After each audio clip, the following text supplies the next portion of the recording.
7. Barrett outside, the switch. Doncic goes, oh, what a great step! And then he hammers it home!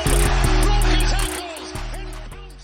Yo, what's going on, guys? Welcome back to a brand new video. I hope you guys are doing well, and I'm going to be talking about a huge topic when it comes to the New York Knicks world that is a lot of people have been talking about for the past week, and it's been out on YouTube, it's been out on Twitter, Instagram, people talking about it on all types of platforms when it comes to discussions about this topic, and just great Knicks content creators talking about this topic. You guys know who you are if you are watching this video, and it's that the New York Knicks are interested in Jaden Ivey, the guard, the second-year player out of Purdue, who just improved big time. He had an amazing season. Yes, it fell short when it came to the tournament, being upsetted by St. Peter's. He didn't have the greatest of game, but I'm not going to say he's trash based off of one game. But I know a lot of people like to see certain prospects step up in the big moments, but then we've seen some prospects that have been big time in big moments, and then they didn't really pan out in the NBA. Like a lot of players, their draft stock goes up based off the tournament because you see, are they mentally tough? And can they lead their team to victory or be a big part of a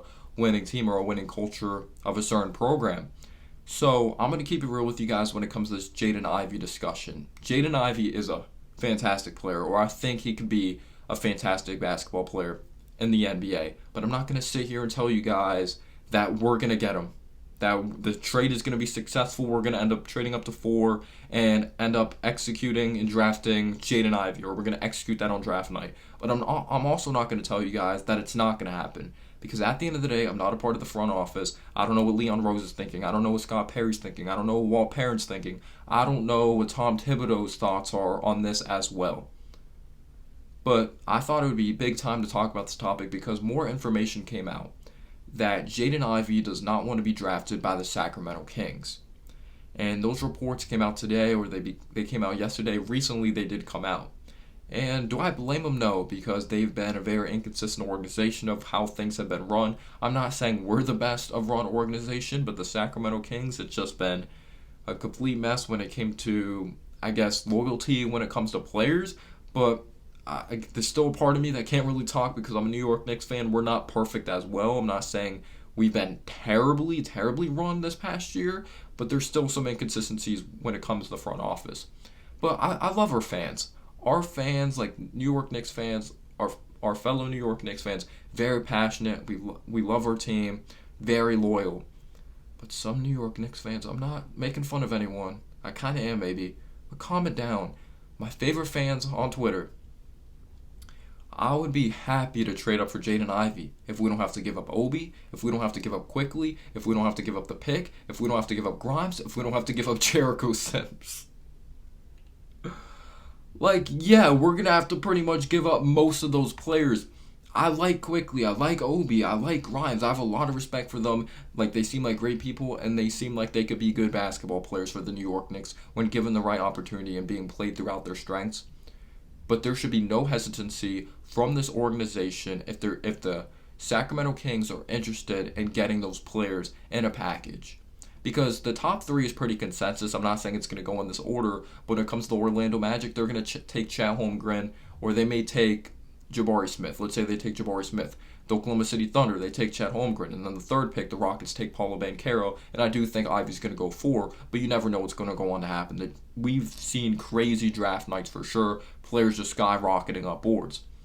But if the New York Knicks think Jaden Ivey could be a franchise-changing player, help this team be consistently good for years to come, be an all-star plus player, there should be no hesitancy from the New York Knicks to give up those players. If you think Ivey can be that freaking good, like you do it in a heartbeat. I'm not saying it's gonna happen, but New York Knicks fans, I know we have a lot of loyalty towards our players. You know, we want to see them be successful. But if the Knicks believe he can be that type of franchise-changing talent, be a top 2 option, you trade up and get him. You do that. I know some Knicks fans may be really high on Obi and they think he could be one of the top options. Same thing with Emmanuel Quickly. But obviously everyone's wondering, how would Ivey be with the New York Knicks? Obviously fun to watch. I really think he's going to translate to the NBA. He's an electric basketball player. I see the comparison to Ja Morant. I don't think his playmaking, I don't think his vision, his basketball IQ is at an all-time high like Ja Morant, but I see the similarities when it comes to the shot mechanics. There's a dip in his mechanics. that has been kind of a concern. We know he's improved big time from year 1 to year 2 when it comes to his three-point efficiency in a lot of departments, but a lot of people have concerns. How is his mid-range game going to be? Is he going to be able to get that off from mid-range territory? But he has floaters in his bag. He's ridiculously athletic in the half-court setting. He could posterize people. He has a crazy burst of speed and in the half-court setting in transition. This dude plays extremely aggressive. He's a freaking animal out there on the floor. But he can struggle when it comes to high basketball IQ players. They could bottle him up. If they read the game very well, they're like, Ivey's playing really out of control. I could draw a charge. I could strip him here. There's sometimes a level of predictability at times with his athleticism, but he's really shifty. He changes speeds. He changes directions extremely well. He finishes through contact like a beast. Shot over 70% from the free throw line. That needs to get better, but it's still not terrible. And yes, there was a progression when it came to his playmaking, setting guys up, but it's still not polished at a level that you're like, yeah, he could be a point guard. I look at him as a 2 guard right now, but is his catch and shoot 3-point shooting going to be, like, do you think it's going to be so great at the NBA level that you could put him at the 2? But when it comes to our team, I would like to have him with the ball in his hands because I think he thrives with the ball in his hands personally. But when it comes to his playmaking, yes, he has that capability of dribble penetrating. He has the one pass. It's kind of like John Moran where he just throws it over his head, pinpoint, dime into the corner. And yes, John Moran can jump on his passes as well, but there's a level of just telegraphing passes a lot when it comes to Jaden Ivey. Only averaging barely, like he didn't even average 4 assists per game, or barely 4 assists per game, and average a little over 2 turnovers. But that's going to happen when you have the ball in your hands a lot and you play extremely fast. And his defense, like, he's not a crazy strong dude, but he plays extremely strong, and he has a decently long wingspan for his size, and he moves his feet extremely well, and he has a high level of intensity, and he was actually one of the best on-ball defenders outside on the perimeter when it came to this draft class when it comes to guards. But he's an improved three-point shooter. He has some step backs in his bag as well, but his mid-range game isn't there. You could say we kind of need a shooter for mid-range territory as well, especially if we go to the playoffs. I'm not saying we are going to this upcoming season, but that shot's going to be available. But he has the floaters. He finishes through contact, both hands. Like, he could finish in a bunch of creative ways around the basket. Just his athleticism is off the charts. And one of the most important things is finding a nice fit alongside R.J. Barrett.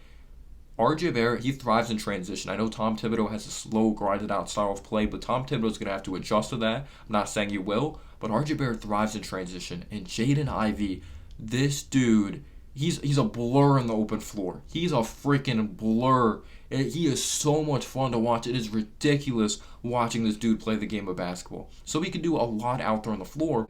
I understand a lot of people that are like, you have to have that very high basketball IQ to win NBA championships. And does he have that? Does he have that level of consistently shot creating outside on the perimeter and knocking them down? Because he took some questionable shots at times.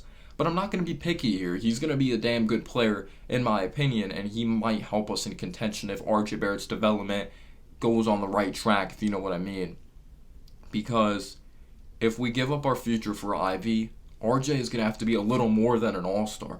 That's putting a lot of pressure on him, but at the end of the day, he was the 3rd overall pick. We're going to need RJ to be really, really freaking good with Ivey, and eventually we'll need another player as well. But Ivey's that it factor player. He has a crazy mentality out there on the floor. He's not afraid of the big moment, makes the right basketball play. He continued to get better when it came to college basketball.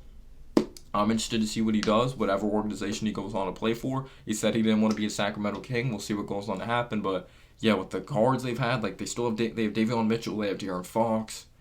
They just traded Halliburton, so they have a huge guard history there. But, yeah, let me know down below your thoughts when it comes to Jaden Ivey. And peace out, y'all.